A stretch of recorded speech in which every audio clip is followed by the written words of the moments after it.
Айсулу. Нет, Кылышбек!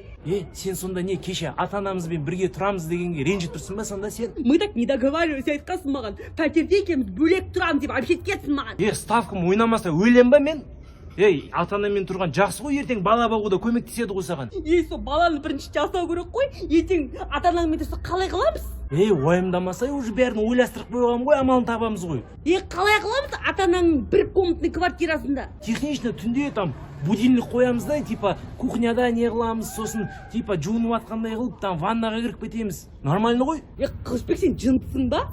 Қайдағы кухня, қайдағы ванный? На край бар ғой, беззвучныйға қойып ұра береміз ғой. Қуасың ба, Кылышбек? Ятсыз, мен олай не қыламайым. Онда бар ғой, сондай не қылатын қыз тауып, не қылам мен онда. Давай. Ладно, онда ванныйда, кухняда беззвучный маған.